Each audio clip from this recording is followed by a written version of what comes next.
তাই না? গোলাম হোসেন, নামাজ হচ্ছে তো? হ্যাঁ, খুব তো দেখছি মাথা ঠুকছেন মসজিদে গিয়ে। নামাজ হচ্ছে তো? কি যে নির্যাতন চলছে গোপনে, সেই ইমাম সাহেব বাইরে ভালো করে জানে। ওই লালগোলাতে একটা লোকের সঙ্গে পরিচয় হলো, বলছে হুজুর দোয়া করবেন আমার জন্য। আলহামদুলিল্লাহ, দোয়া কেন করবো না, সবার জন্য দোয়া করি সব সময়তে। আপনি কি করেন? বলছি ইমামতি করি। ক বছর ইমামতির বয়স? বলছে 38 বছর। বেতন কত? বলছে 3700। মাশাআল্লাহ, 38 বছর চাকরির বয়স, 3700 টাকা বেতন। নামাজ হচ্ছে তো? হ্যাঁ, মসজিদে মার্বেল পাথর লাগানো নেই। তো ইমাম সাহেব জুম্মার পরে বলছে মার্বেলের কাজ হবে, দয়া করে সবাই কিছু কিছু দেবেন। তা ফটিক সবার আগে হাত তুলে বলছে আমি একাই দিয়ে দেবো। কত খরচা হবে? তো 3.5 লাখ টাকা মতো। বলছে আমি একাই দিয়ে দেবো, কোনো সমস্যা নেই। একাই দিয়ে দিল। অথচ ওই লোকটাকে গিয়ে বলবেন যে ইমাম সাহেবের কাছে তোমার ছেলে তো প্রতিদিন সকালে কোরআন মাজিদ পড়ে, মাসে অন্তত 200 করে টাকা দিও।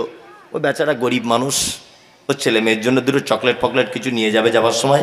দিবে? দিবে? দিবে না। ABCDEFG 500 টাকা বেতন প্রাইভেটের। আর আলিফ লাম মিম, নবীজি বলছেন 3টে অক্ষর আলাদা। এটা যদি তোমার বেটা পড়ে 30টা নেকি। যদি বেটা ছোট হয় তাহলে তার বাপের আমল নামাতে নেকি ট্রান্সফার হয়ে চলে যাবে। একটা একটা অক্ষরে 30টা 10টা করে নেকি। এইরকম একটা কেতাব ইমাম সাহেব আপনার বেটাকে পড়ায়। কোনো দিন একটা লোককে দেখতে পেলাম না যে ইমাম সাহেব বাড়ি যাচ্ছেন, এই 200টা টাকা নিয়ে যান, আপনার ছেলের জন্য মিষ্টি কিনে নিয়ে যাবেন। একটা লোক দেখা গেছে? একজন এখানে বলুন তো যে আমি দিই। কেউ আছেন? কেউ দেয় না। এই মানসিকতাগুলো চেঞ্জ করুন। কি বললাম বুঝলেন? মাথা নাড়লে হবে না, শুধু মনে মনে ভাবছে খুব বলছে তো মৌলভী সাহেব, ঠিকই বলছে তো। আরে এগুলো ঠিকই তো সবাই বলে, বাস্তবে আমল করুন। সমাজে ঘটছে কি ঘটছে না?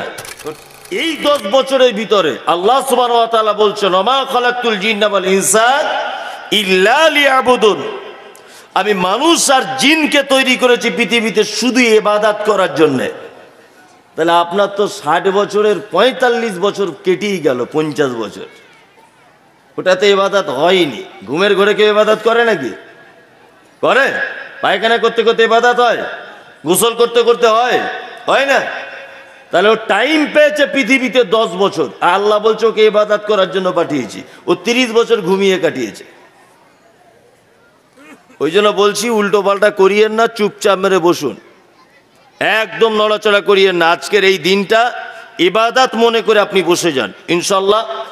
এই যে বসে যাবার কত যে ফজিলত, মুহাম্মদ সাল্লাল্লাহু আলাইহি ওয়াসাল্লাম বলছেন যে রাজুলাইনি কানা ফি বানি ইসরাঈল আহাদুহুমা আলিমান ইউসাল্লিল মাকতুবাতা সুম্মা ইয়াজলিসু ফায়ুআল্লিমুন নাস। বানি ইসরাঈলদের একটা লোক আল্লাহর নবীর কাছে এসেছেন, এসে বলছেন আল্লাহর নবী, বানি ইসরাঈলদের ভিতরে 2টি লোক আছে। একটি লোক আহাদুহুমা আলিমান, সে হচ্ছে আলেম। আলেমের কাজ কি না? ইউসাল্লিল মাকতুবাতা সুম্মা ইয়াজলিসু ফায়ুআল্লিমুন নাস, ফরজ নামাজের পরে পরে মুসল্লিদেরকে নিয়ে দ্বীনের কথা আলোচনা করে, একজন আলেম। ওয়াল আখির, আর দ্বিতীয় আরেকজন লোক ইয়াসুমুন নাহার ওয়া ইয়াকুমুল লাইল, সারাদিন রোজা রাখে আর সারা রাত কিয়াম করে, অর্থাৎ তাহাজ্জুদ পড়ে। লোকটি আল্লাহ নবীকে বলছেন, 2টো মানুষের কথা আপনাকে বললাম। এবার আপনি আমাকে বলুন যে আইয়ুকুমা আফজালো, আল্লাহ নবী এই 2জন মানুষের ভিতরে আল্লাহর নিকটে সব থেকে প্রিয় কে, এটা আপনি বলুন। আল্লাহ নবী সাল্লাল্লাহু আলাইহি ওয়াসাল্লাম বলছেন ফাজলু হাযাল আলিম ইউসাল্লিল মাকতুবাতা সুম্মা ইয়াজলিসু ফায়ুআল্লিমুন নাস। শোনো এই প্রশ্নকারী, এই শোনো, তুমি যে প্রশ্ন করছো 2জনের ভিতরে কে উত্তম, আমি মুহাম্মদ সাল্লাল্লাহু আলাইহি ওয়াসাল্লাম বলছি ওই তাহাজ্জুদ পড়নেওয়ালা লোকের থেকে এই আলেম আর এই শ্রোতা উত্তম যারা ফরজ নামাজের পরে পরে দিনের কথা আলোচনা করছে এরা। তার মানে বোঝা গেল যে একটা মানুষ তাহাজ্জুদ পড়ে আল্লাহকে যতটা খুশি করতে পারে বা যতটা নেকি অর্জন করতে পারে, তার থেকেও বেশি নেকি অর্জন করা যায় দিনের বৈঠকে বসে দিনের আলোচনা শুনলে। এবার আপনাকে আমি একটা কথা জিজ্ঞাসা করছি, বুঝে উত্তর দেবেন। দেখুন, আপনাদের গ্রামে একটা লোক তাহাজ্জুদের নামাজ পড়তে পড়তে সেজদাতে গিয়ে মারা গেছে, সেজদাতে গিয়ে মারা গেছে। আচ্ছা বলুন তো, লোকটা জান্নাতে যাওয়ার সম্ভাবনা বেশি না জাহান্নামে যাওয়ার সম্ভাবনা বেশি? কথা বলুন। জান্নাত। তাহাজ্জুদ পড়ছে বলে কথা, তাই না? হ্যাঁ, তাহাজ্জুদের নামাজ পড়তে সেজদায় মারা গেছে, সম্ভাবনা বেশি কোথায়? জান্নাতে। অত সহজ নয় গোলাম হোসেন জান্নাত, অত সহজ নয়। যে লোকটা তাহাজ্জুদ পড়তে দাঁড়িয়েছে রাতের অন্ধকারে, ওর সর্বপ্রথম হিসাব হবে যে চালের ভাত খেয়েছে রাতের বেলা, চাল কোথা থেকে এসেছে বল, চাল কোথা পেলি? হ্যাঁ, তা চাল আমার জমিতে হয়েছে। জমি কোথা পেলি? না, আমার বাপের অরিসান সূত্রে জমি পেয়েছি। বুনেদের জমি দিয়েছ? না, বুনেদের দেওয়া হয়নি, বাপের কাছ থেকে চালাকি করে লিখে নিয়েছি। তার মানে তাহাজ্জুদের 12:30 বেজে গেল। কি বলছি বুঝতে পারছেন? তাহাজ্জুদ হবে? হবে? হবে না। হাজী সাহেব দেখলাম হজ করতে যাবার আগে বড় একটা হেলে গরু জবাই করে গ্রামের লোক সবাইকে খেতে দিচ্ছে। আমি হজে যাব, বহুদিনের স্বপ্ন পূরণ হবে আমার। হাজী সাহেব ভোজ করে সবাইকে খাইয়ে দিয়ে চলে গেল। হাজী সাহেব হজে যাবে বলে ব্যাংকে টাকা রেখে দিয়েছিল 5 লাখ। 1 বছর টাকাটা ব্যাংকে পড়েছিল।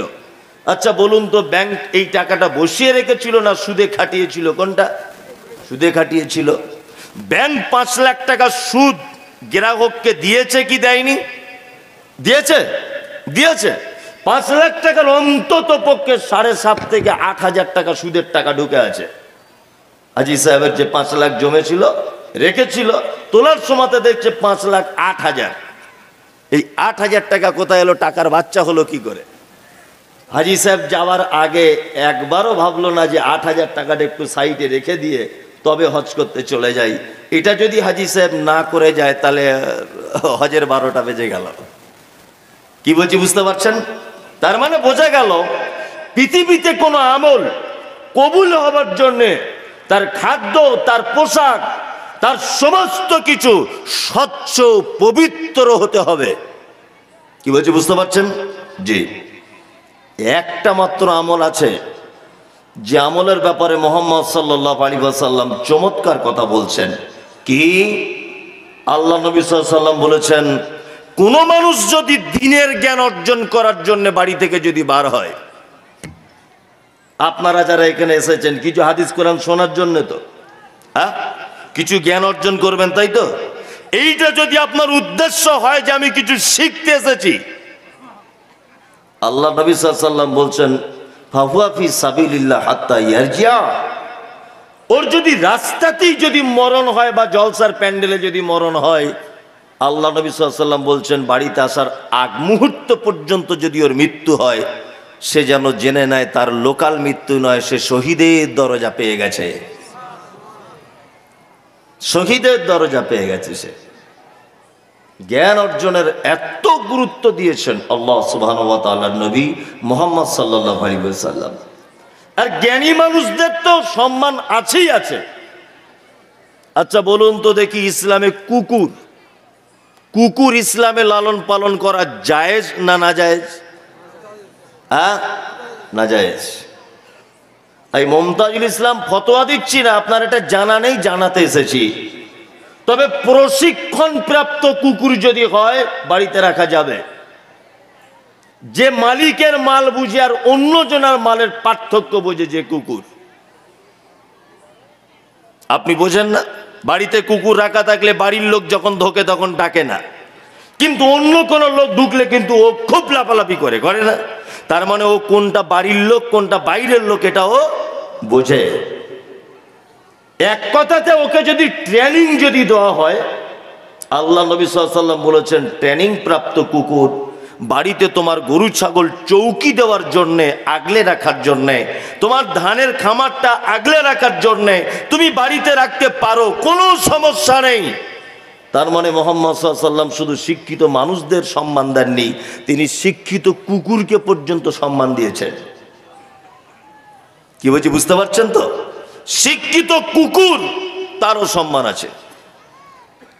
আমি আপনাদের সামনে পবিত্র আল কোরআনের, খুব মনোযোগ দিয়ে বসবেন আর শুনবেন, একটা একটা করে বলছি। আমি সূরা ফাতিহার বাংলাটা বলে দিয়ে চলে যাব।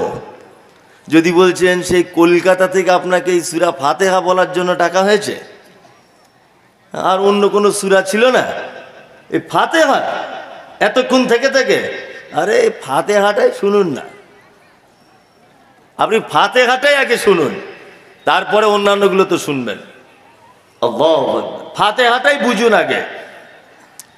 পবিত্র আল কোরআনের সূরা ফাতিহা সম্পর্কে এবার আলোচনা শুরু করছি। একটা একটা করে আপনাদেরকে ধরবো বারবার। পবিত্র আল কোরআনে একটি মাত্র সূরা আছে, যে সূরাটিকে বিভিন্ন নাম দিয়ে ডাকা হয়, তার নাম ফাতিহা। পবিত্র আল কোরআনে সূরা আলাকের 5টি আয়াত প্রথম অবতীর্ণ হয়েছে। ইকরা বিইসমি রাব্বিকাল্লাযী খলাক, খলাকাল ইনসানা মিন আলাক, ইকরা ওয়া রাব্বুকাল আকরাম আল্লাযী আল্লামা বিল কলম। এটা সর্বপ্রথম আয়াত অবতীর্ণ হয়েছে, 5টি আয়াত। কিন্তু এই 5টি আয়াত বা এই সূরাটাকে কোরআনের প্রথমে নিয়ে আসা হলো না, আনা হলো কাকে? ফাতিহাকে। আরো একটা মজার কথা আপনাদেরকে শিখিয়ে দিয়ে যাচ্ছি। পবিত্র আল কোরআনে ছোট্ট একটা সূরা আছে, কেউ যদি 3 বার তেলাওয়াত করে, একবার কোরআন মাজিদ সম্পূর্ণ পড়লে যতটা নেকি, ততটা নেকি তার আমলনামাতে লেখা হয়। তার নাম কি? ইখলাস। সূরা ইখলাস। এত দামি সূরা, অথচ প্রথমে আনা হলো না, প্রথমে আনা হলো না। সূরা ফাতিহাকে আনা হলো কেন? দেখুন, সূরা ইখলাসের ভিতরে শুধুমাত্র তাওহীদ অর্থাৎ আল্লাহর পরিচিতি ঘটানো হয়েছে, আর কিচ্ছু নেই। কিন্তু সূরা ফাতিহাতে আল্লাহ সুবহানাহু ওয়া তাআলা তাওহীদ আলোচনা করেছেন ও রবের পরিচয় দিয়েছেন। আপনি কে তারও পরিচয় ওখানে আছে। আপনি কি চাইছেন পৃথিবীতে সেটাও বলা আছে। আপনি কেমন ইবাদত করেন এটাও বলা আছে। এক কথাতে পবিত্র আল কোরআনের ভিতরে যা কিছু বলা আছে তার মূল কথাটা সূরা ফাতিহার ভিতরে লিপিবদ্ধ করে দেওয়া হয়েছে। এবার আপনাকে বলছি, সূরা ফাতিহার অনেক নাম আছে। একটা নাম হচ্ছে উম্মুল কিতাব, অর্থাৎ উম্মুল কোরআন, কোরআনের কি মা, কোরআনের মা। আরবিতে যারা এখানে আলেম মানুষ আছেন ভালো বুঝতে পারবেন, আরবিতে শব্দের অর্থ কি? উম্মুন মানে মা, তাই না? তা মা মানে কি? মা মানে কি সূরা ফাতিহার পেটের ভিতরে কোরআন মাজিদ আছে এরকম কোনো ব্যাপার নাকি? না। শব্দের অর্থ হচ্ছে কেন্দ্রবিন্দু বা সেন্টার। ওই জন্য কাবাকে বলা হয় উম্মুল কুরা, অর্থাৎ গ্রাম সমূহের সেন্টার। সারা পৃথিবীর যত গ্রাম, যত শহর, সমস্ত শহরের মানুষ হজের মৌসুমে কোথায় যায়? মক্কাতে যায়। ওই জন্য কাবাকে বলা হয় উম্মুল কুরা, গ্রাম সমূহের সেন্টার। এবার আপনাদেরকে আর একটা কথা বলছি। তাহলে কেন্দ্রবিন্দু, আপনার মা বাড়িতে বলা হয় আরবিতে মাকে। দেখুন, আপনি লক্ষ্য করে, আপনার মা হচ্ছে বাড়ির কেন্দ্রবিন্দু। আপনার বেটা আছে, আপনার বেটি আছে, আপনার স্ত্রী আছে, আপনারা 4 ভাই, আপনারা 5 বোন, সব ভাই কার পেট থেকে এসেছে?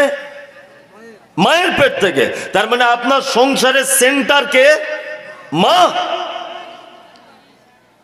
তার মানে পবিত্র আল কোরআনে আল্লাহ যা কিছু বলেছেন তার মূল কথাটা সূরা ফাতিহার ভিতরে বলে দিয়েছেন।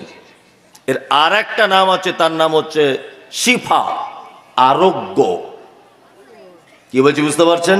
আরোগ্য। আরোগ্য মানে এর থেকে মানুষ সুস্থতা লাভ করবে, তাই তো? এর থেকে মানুষ শিফা পাবে। কিন্তু এই ব্যাপারটা আমরা বুঝতে খুব ভুল করেছি।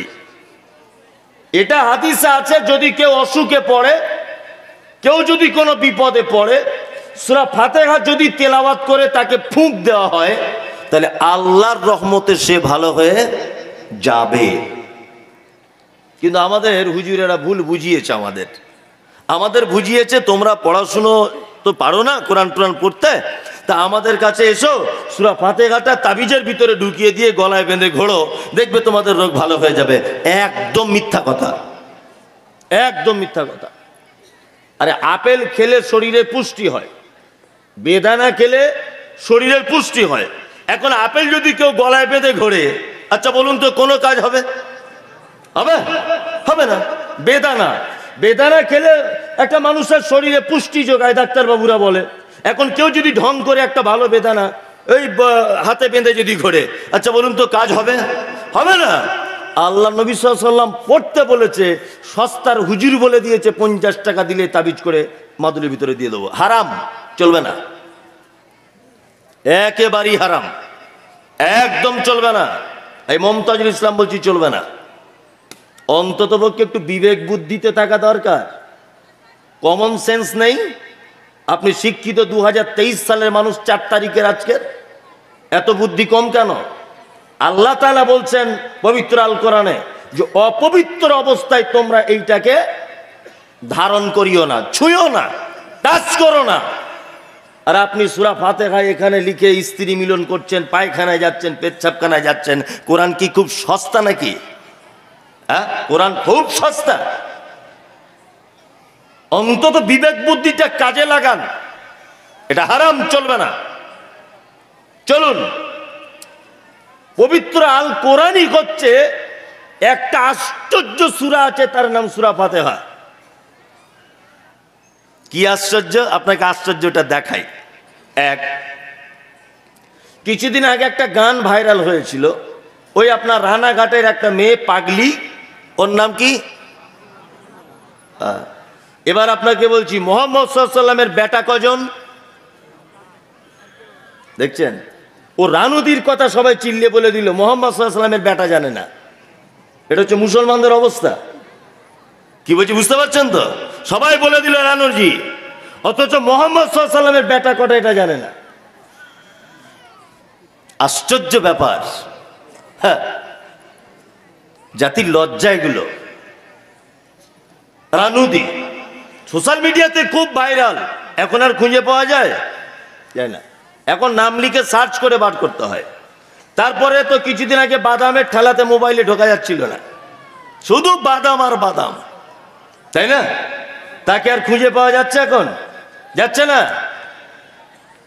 জি, সারা পৃথিবীতে এমন কোনো জিনিস নেই যেটা একাধিকবার মানুষ পছন্দ করে না। রফিকের গান খুব ভালো, কিন্তু একই গান যদি প্রতিদিন আপনাকে শোনানো হয়, বিরক্ত হবে কি হবে না? হবে।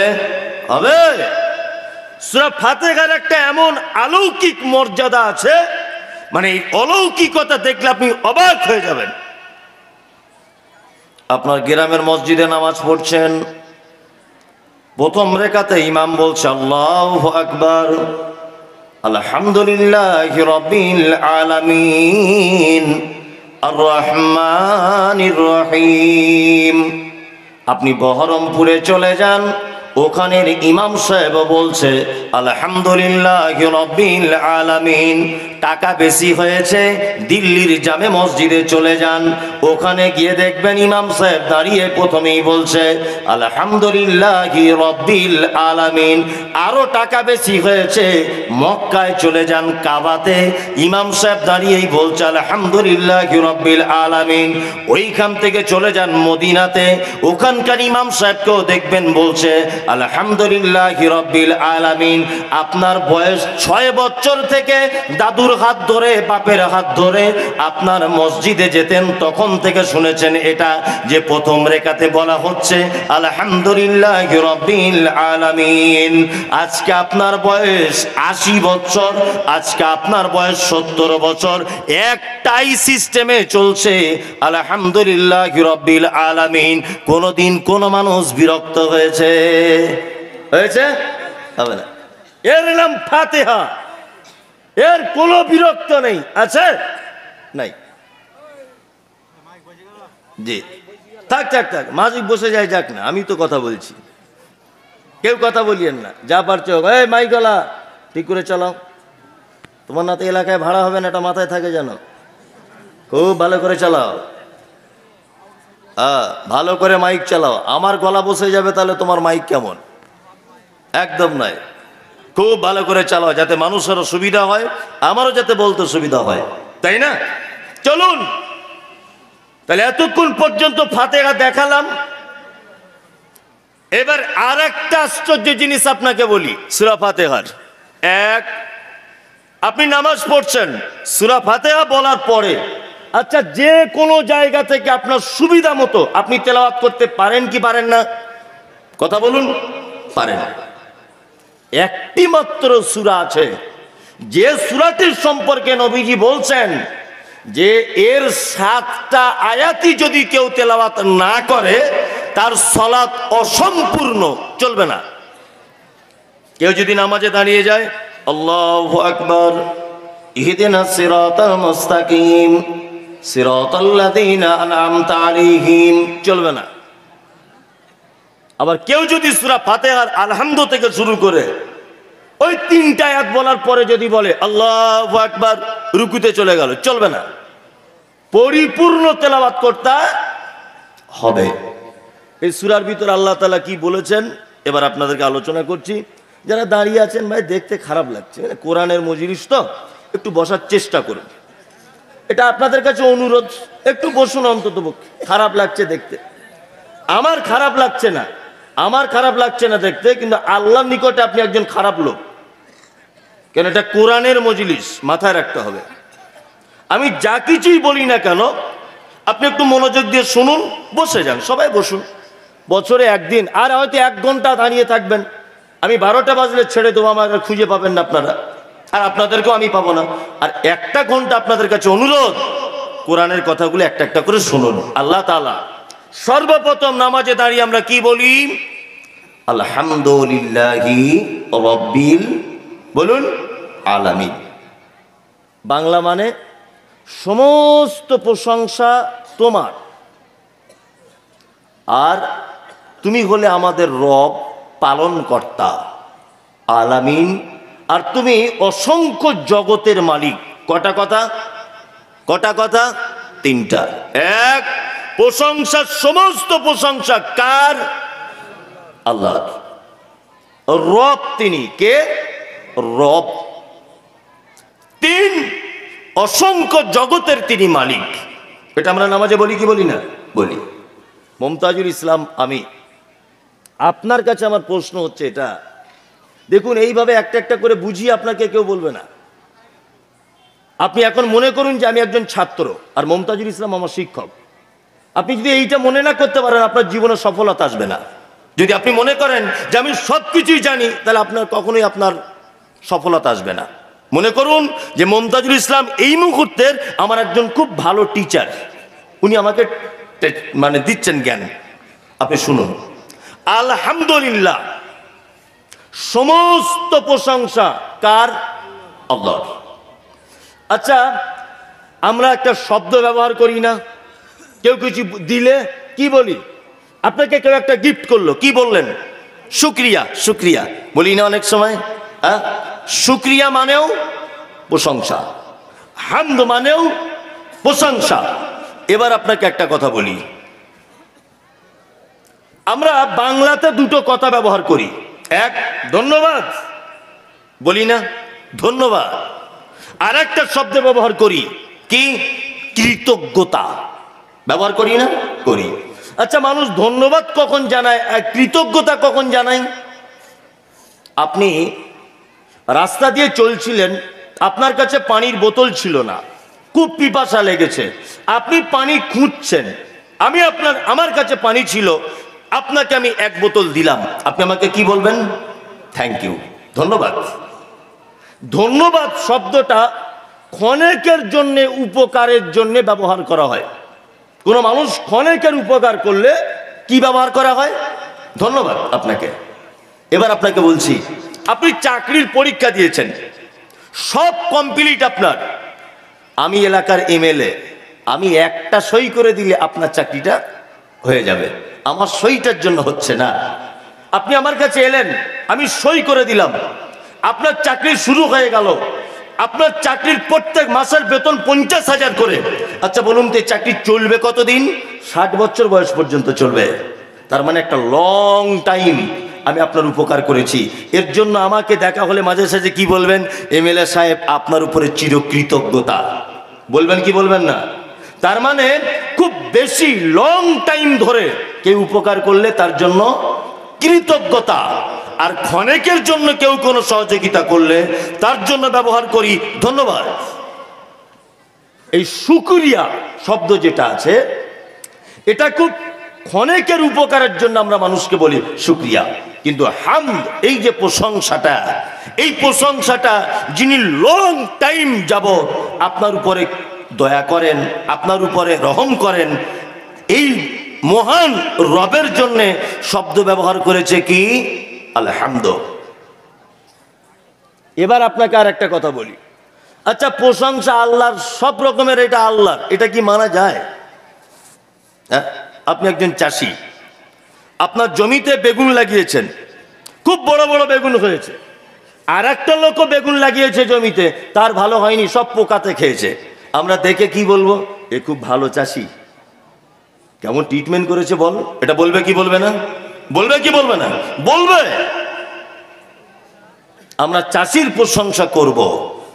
আমি একজন ফার্নিচারের ভালো মিস্ত্রি, খুব সুন্দর ডিজাইন করে একটা খাট তৈরি করেছি, খুব সুন্দর ডিজাইন।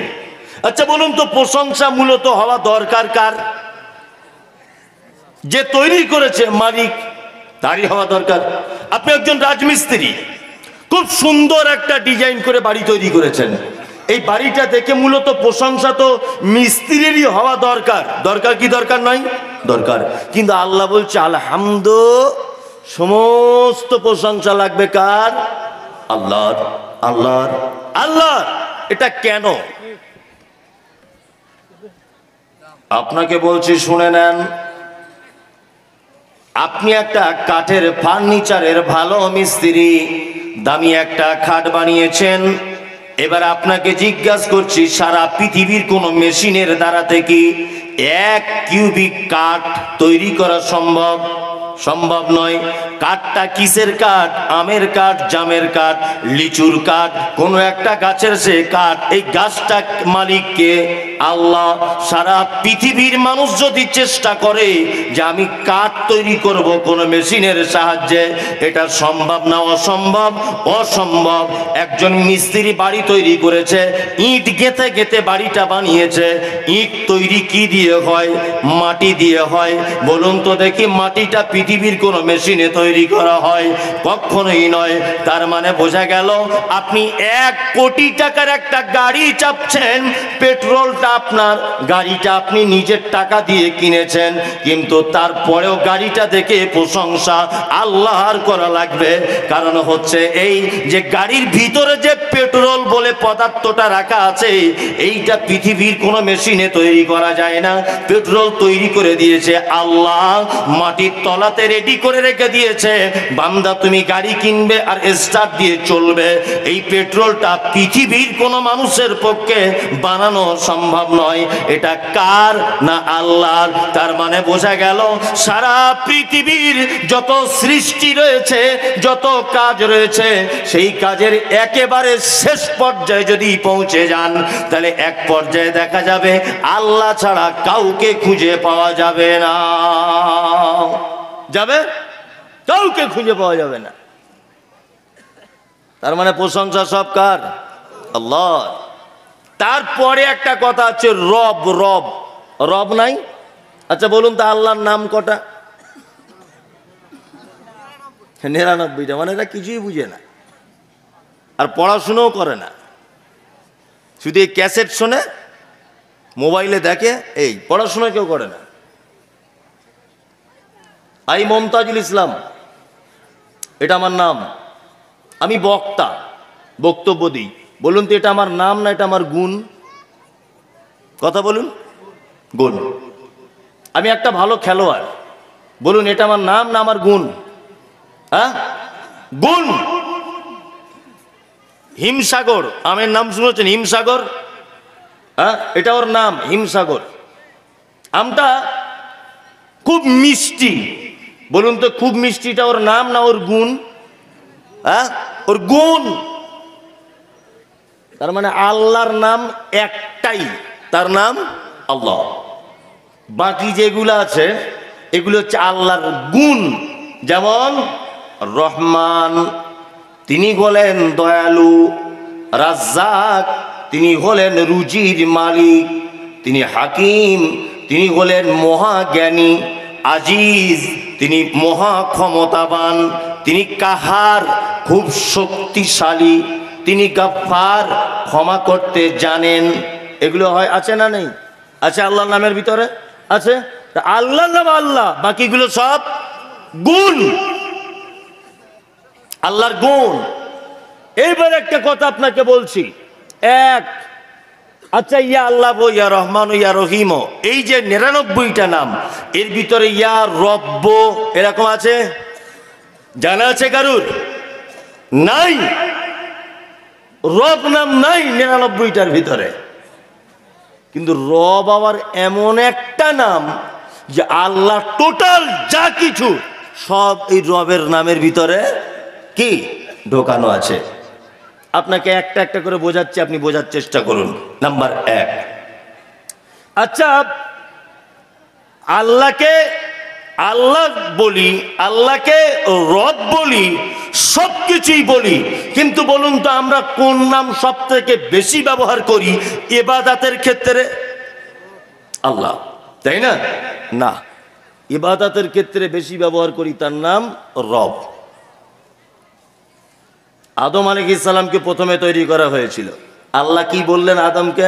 আলাস্তু বিরব্বিকুম, আদম আমি কি তোমাদের রব নয়? এটা বলেছিল কি বলেনি? বলেছিল। এবার একটা প্রথম, পৃথিবীর প্রথমে আল্লাহ আমাদের কাছ থেকে স্বীকারোক্তি নিয়েছেন কি, রবের না আল্লাহর? রব। একটা মানুষ মারা গেল, কবরে হিসাব হয় কি হয় না? কটা প্রশ্ন হয়? 3টা। 1, প্রথম নম্বরে মান রব্বুকা, মা দীনুকা, মান নাবিয়ুকা, তোমার রবকে তুমি বলো। তারপরে বলে তোমার দিন কি তুমি বলো, তোমার নবীকে তুমি বলো। আচ্ছা বলুন তো, পৃথিবীর সূচনাতে বলা হলো যে আমি কি তোমাদের রব নয়? আবার পৃথিবী থেকে যখন আপনি চলে যাচ্ছেন, আপনার কবরেও জিজ্ঞাসা করা হচ্ছে যে আমি কি তোমাদের রব নয়? রবকে বলো। এখানে বলেছেন যে আল্লাহকে বলো, বলা হচ্ছে বলুন? বলা হয়নি। আপনি নামাজে দাঁড়ালেন, হাত তুলে হাতটা বেঁধে দিলেন, নামাজ শুরুতেই বলছেন আলহামদুলিল্লাহি রাব্বিল আলামিন। এখানে একবার রব হলো। আপনি রুকুতে চলে গেলেন, রুকুতে যাবার পরে বলবেন সুবহানা রাব্বিয়াল আলা, এখানেও একবার রব হলো। রুকু থেকে উঠলেন, তারপরে আবার বলতে হবে রব্বানা লাকাল হামদ, এখানেও দেখুন রব। আপনি সেজদায় চলে গেলেন, ওখানে গিয়ে বলবেন রব্বানা, আপনি গিয়ে বলবেন সুবহানা রাব্বিয়াল আলা। তার মানে নামাজে যত জায়গাতে ইবাদতের ব্যাপারে আল্লাহকে আপনি ডাকবেন, সেই সেই জায়গাতে বলা হচ্ছে রব। আপনি গুনাহ করেছেন, নামাজের পরে বসে যান, হাত দুটো তুলুন। যত দুয়ার ব্যাপারে কোরআন মাজিদ এসেছে, সমস্ত দুয়াতে বলা হয়েছে রব্বানা আতিনা ফিদ দুনিয়া দুনিয়া রব্বানা যালামনা আনফুসানা রব্বানা হাব লানা রব্বানা লা তুযিগ কুলুবানা রব্বিরহামহুমা কামা রাব্বায়ানি সাগীরা। যত দুয়ার ব্যাপারে আপনি আল্লাহকে ডাকবেন, প্রত্যেক জায়গাতে আল্লাহকে আল্লাহ বলে ডাকা হয়নি, একটা নাম দিয়ে ডাকা হয়েছে, তার নাম হলো রব। কি নাম? রব। বোঝাতে পারছি আপনাদের আস্তে আস্তে করে? সব জায়গাতে দেখুন রবেরই খেলা, তাই না? এবার রবের একটু ব্যাখ্যা আপনাকে করে দিই। রব কাকে বলে? যাহার যেখানে যতটুকুন প্রয়োজন বিনা চাওয়াতে যিনি দেন তিনি হলেন রব। বুঝতে অসুবিধা হলো? আবার বলছি, যাহার যেখানে যতটুকুন প্রয়োজন বিনা চাওয়াতে যিনি দেন তিনি কে? রব। চাওয়া লাগে না। আপনার স্ত্রী পেটে বাচ্চা, পরপর 4টে বেটি হয়েছে, আপনি দোয়া করছেন, আল্লাহ আমার এবার একটা বেটা দাও, এবার একটা বেটা আল্লাহ আমায় দাও। আপনার মা দোয়া করছে, আল্লাহ আমার একটা পোতা দাও, বেটার একটা ছেলে হোক। আপনার শাশুড়ি দোয়া করছেন, একটা নাতি আমার হোক। এই দোয়া করে কি করে না? করেন, করে। ছেলে হলো, আচ্ছা বলুন তো দেখি, কেউ আপনারা দুয়ার ভিতরে কথা বলেছিলেন, আল্লাহ আমার যে ছেলেটা দেবে তার যেন কানে ফুটো করা থাকে, আল্লাহ আমায় তুমি যে ছেলেটা দেবে তার যেন মাথায় চুল থাকে, আল্লাহ তুমি আমাকে যে ছেলেটা দেবে হাতে যেন 10টা আঙুল থাকে, 5টা করে, আল্লাহ তুমি আমাকে যে ছেলেটা দেবে পায়ের যেন তার 10টা আঙুল থাকে, আল্লাহ তুমি আমার যে বেটাটা দিবে এই বেটাটা যেন মুখের ভাষায় কথা বলতে পারে, বোবা যেন না হয়, আল্লাহ তুমি আমাকে যে বেটাটা দিবে এটা যেন অন্ধ না হয়। এই দোয়া কেউ করে? কেউ করে না। কি দোয়া করে? আল্লাহ বেটা দাও। আল্লাহ বলছে, বান্দা আমার নাম রব, তুই বেটা চেয়েছিস, কিন্তু বেটার শরীরের যা কিছু প্রয়োজন আমি আগে থেকেই সেটিং করে তোকে দিয়ে দিয়েছি, এটা চাওয়া লাগবে না। তার যেখানে যেটা প্রয়োজন আমি আল্লাহ দিয়ে দিয়েছি। আমি ইচ্ছা যদি করতাম তোর বেটার নাকটাকে এই জায়গায় দিয়ে দিতে পারতাম, তোর বেটার চোখটাকে এই জায়গাটায় দিয়ে দিতে পারতাম। এটা আল্লাহ পারে কি পারে না? পারে কি পারে না? আল্লাহ বলছে, বান্দা চাওয়া লাগবে না, এমনিতেই যেখানে যেটা যার সেটিং করার প্রয়োজন আমি আল্লাহ সেটিং করে দিব। আমার নাম হলো রব। আমার নাম কি? রব। আপনাকে রব দেখালি আজকে রাত 1টা বেজে যাবে। শুধু যদি আপনাকে রব দেখাই, যদি প্রথমে বলছিল না ফাতেহা, মনে মনে ভাবছিলেন না ফাতেহার আবার কি বলবে, 2টো আয়াত বলবো তো 2 ঘন্টা লাগবে।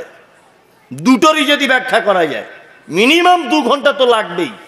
দেখুন 2 ঘন্টা লাগছে কিনা। এটা 1 ঘন্টা হতেই যাচ্ছে, এখনো রব শেষ হয়েছে? রবই শেষ হয়নি, এখনো 7টা আয়াত বাকি। আল্লাহ রব কাকে বলে আপনাকে আর একটা জিনিস দিয়ে বোঝাই। এই এখান থেকে কেউ দার্জিলিং এ বেড়াতে গেছেন? আলহামদুলিল্লাহ একজন গেছেন। কেউ? অনেকজন গেছেন দার্জিলিং। আমিও গিয়েছিলাম গত বছরে, আমার স্ত্রী আমার ছেলে মেয়ে সবাইকে নিয়ে দার্জিলিং বেড়াতে গিয়েছিলাম। প্রতি বছরে কোথাও না কোথাও যাই। তা ওখানে গিয়ে আমি একটা জিনিস দেখলাম, যে দার্জিলিং এর যে কুকুরগুলি ওখানে ঘুরছে, আপনারা লক্ষ্য করেছেন যারা জানেন, সেই কুকুরগুলোর দেখলাম গায়ের লোমগুলো 1 বিঘার কাছাকাছি বড়। দেখেছেন? আপনারা লক্ষ্য করেননি, আপনারা গেছেন ঘুরতে, দেখেছেন? আলহামদুলিল্লাহ উনি দেখেছেন। আচ্ছা, আমাদের পশ্চিম বাংলার ভিতরেই তো দার্জিলিংটা, না বাইরে? ভিতরে। মুর্শিদাবাদ জেলার কুকুরগুলোর গায়ের লোম কত বড় বড়? 1 ইঞ্চি তাও না, তাই না? তাহলে ওইখানকার বড় কেন? আল্লাহ বলছে, আমার নাম রব। আমি জানি ওখানে পাহাড়ের উপরে বরফ জমে যায়, কনকনে শীত হয়, মানুষ তার স্ত্রী পুত্রকে নিয়ে বাড়িতে হিটার চালিয়ে দিয়ে ঘুমাবে, গরম ভিতরে থাকবে, কিন্তু অবলা প্রাণী একটি রাস্তার কুকুর, আল্লাহ বলছে সে তো কেঁপে কেঁপে মরে যাবে। এই জন্য আমার নাম হলো রব। পশ্চিম বাংলাতে বরফ পড়ে, মুর্শিদাবাদ জেলায় বরফ পড়ে না, দার্জিলিংয়ে বরফ পড়ে, কাশ্মীরে বরফ পড়ে। ওই জন্য ওইখানকার প্রাণীগুলোর গায়ের লোমগুলো বড় বড়। তার মানে ওখানে ওদের কম্বলের ব্যবস্থা নাই, ওদের কোনো রকমের হিটারের ব্যবস্থা নাই। আমার নাম হলো রব। আমি আগে থেকেই কম্বল জড়িয়ে তাদেরকে কাশ্মীর আর দার্জিলিংয়ে পাঠিয়েছি। আমার নাম রব। আপনার বেটার মেয়ে দেখতে গেছেন, মেয়ে, যে মেয়েটা দেখতে গেছেন তার নাকটা দেখছেন নেপালিদের মতো এরকম চ্যাপটা, নেপালিদের মতো। আচ্ছা আপনি বলুন আপনার বেটার জন্য পছন্দ করবেন? করবেন? করবেন না।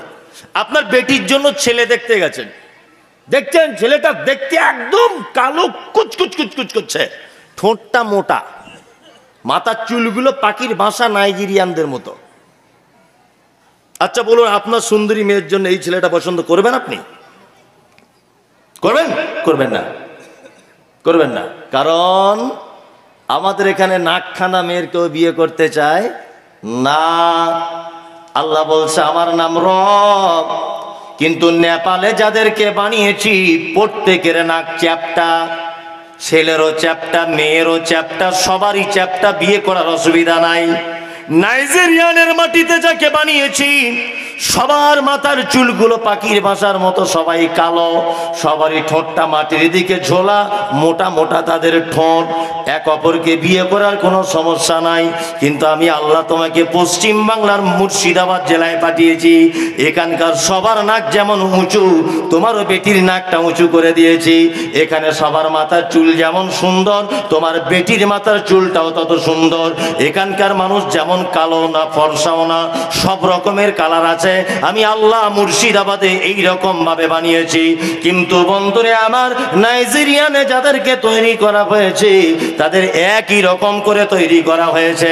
আল্লাহ বলছে আমার নাম হলো রব। যার যেটা প্রয়োজন। হাঁসের বাচ্চা, হাঁস দেখেছেন? হাঁসের বাচ্চা, হাঁসের বাচ্চা কোনো ডিম থেকে উঠে তার মাকে বলে, মা খুব ভয় লাগছে পুকুরে নামতে, যদি ডুবে যাই। এক কাজ করো, প্রথমে আমাকে কোনো সুইমিং পুলে ভর্তি করে দাও, আগে জুত করে সাঁতার কাটাটা শিখি, তারপরে গিয়ে পুকুরে ঝাঁপ দেবো। আচ্ছা এরকম কোনোদিন বলে হাঁসের বাচ্চা? বলে? বলে না যে প্রথমে কোনো একটা ছোট জায়গায় দাও, সাঁতার কাটাটা জুত করে শিখে যাই, তারপরে বড় কোনো পুকুরে গিয়ে ঝাঁপ দেবো, বলে? বলে না। মায়েরা দেখবেন মুরগির বাজুর তলাতে হাঁসেরও ডিম দেয়, মুরগিরও ডিম দেয়। দেয় কি দেয় না? দুটো ডিম একসঙ্গে দেয় না? মুরগির ডিমের বাচ্চা ওঠে 18 দিনে, হাঁসের ডিমের ওঠে 22 দিন থেকে 28 দিনে। একসঙ্গেই ধরে নেন 5টা বাচ্চা হয়েছে হাঁসের, 5টা হয়েছে মুরগির। রব দেখাচ্ছি আপনাকে, 5টা হাঁসের, 5টা মুরগির। নিয়ে মুরগিটার পিছনে পিছনে সব বাচ্চাগুলো ঘুরছে, উঠাই আর কি। জীবনে দেখেছেন যে হাঁসের বাচ্চাগুলো পুকুরে নামছে বলে মুরগির বাচ্চাগুলো নেমে যাচ্ছে? দেখেছেন না? আল্লাহ বলছে আমার নাম হলো রব।